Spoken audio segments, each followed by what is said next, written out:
Assalamualaikum warahmatullahi wabarakatuh.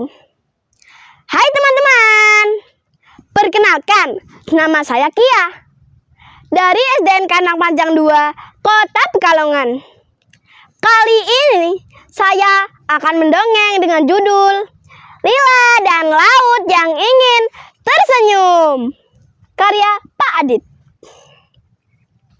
Pada pagi hari di tepi laut yang biru, Lila dan Rengga menabuh galon dengan gemuruh. Ayo jaga pantai, jaga sungai kita semua, supaya laut bisa tersenyum bahagia. Pada pagi hari yang cerah di pesisir Kota Pekalongan, angin laut berhembus lembut. Perahu-perahu nelayan tampak bergoyang dari kejauhan. Di dekat muara, Lila berjalan bersama Tama dan Rengga. Sepulang sekolah, ketiganya selalu datang ke tempat itu untuk bermain sambil melihat air pasang dan burung-burung kecil di antara mangrove. Rengga yang paling riang di antara mereka, menggantungkan galon bekas di bahunya seperti kena kecil. Ia menabuhnya dengan bangga.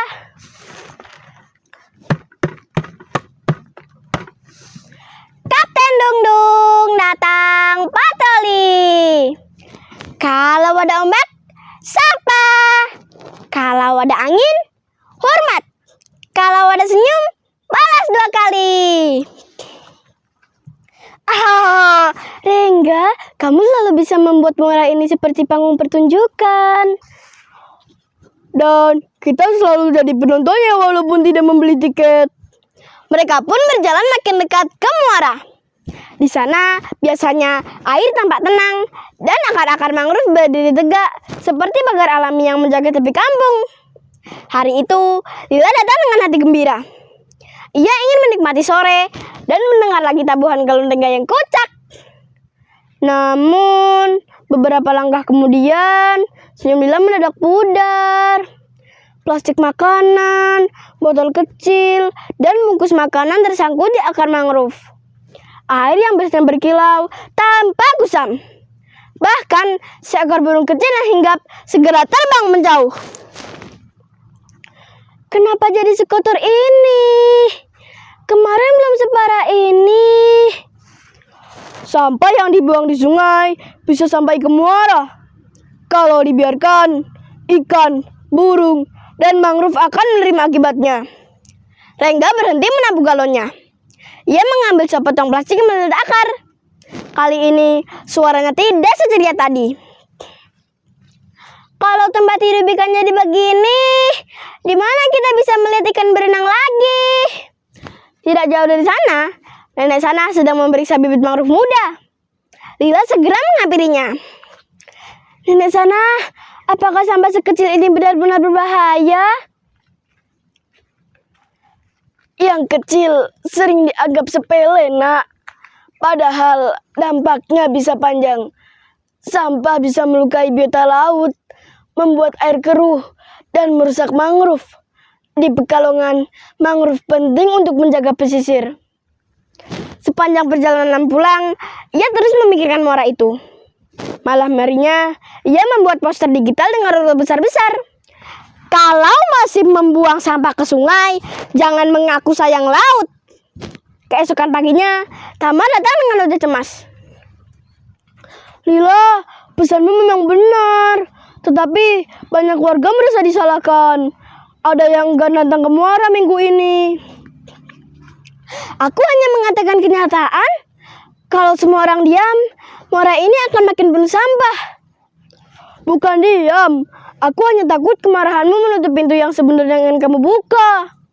Perkataan itu justru membuat Lila makin marah. Kalau begitu, hari Minggu nanti aku akan bicara langsung di depan warga, agar semua orang tahu bahwa laut kita tidak bisa menunggu. Rengga muncul dari samping rumah dengan langkah cepat. Ia mencoba mencairkan suasana. Berita penting, gelombang panas telah terdeteksi di wilayah pertemanan. Mohon semua pihak menurunkan suara sebelum galon saya ikut mendidih. Lila tidak tertawa. Ia masuk ke rumah sambil membawa ponselnya. Dalam hati, ia tetap ingin membela laut. Akan tetapi, tanpa ia sadari, kemarahannya mulai berubah menjadi dirinya memisahkan dirinya dari orang lain. Hari Minggu pun tiba. Lila menarik napas. Ia membuka poster itu tinggi-tinggi. Bapak Ibu, kalau kita terus membuang sampah ke sungai, muara kita akan rusak. Ikan kehilangan rumah, mangrove terganggu, dan laut kita akan sakit.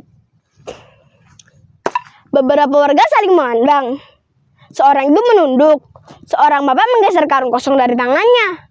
Suasana menjadi kaku. Pada saat itulah, Lila melihat anak kecil di barisan belakang menggenggam buku jajanan. Anak itu tampak bingung, seolah takut dimarahi.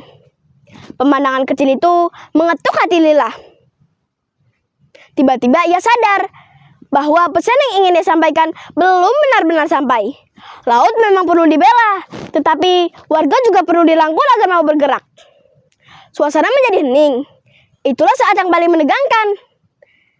Lila menunduk, takut ajakannya ditolak. Lalu seorang nelayan maju selangkah. Kalau kamu mau mengajak kami bekerja, kami datang. Saya bawa karung sampah dari rumah. Aku juga mau buang sampah pada tempatnya. Mata Lila berkaca-kaca. Ketegangan yang sejak awal mengikat dadanya pecah menjadi lega. Tamat tersenyum kecil. Nenek sana mengaku bangga. Rengga langsung berseru. Pasukan laut tersenyum, siap bergerak. Hari demi hari, kebiasaan baru tumbuh di kampung itu. Warga saling mengingatkan agar tidak membuang sampah ke sungai. Anak-anak belajar membawa botol minum sendiri.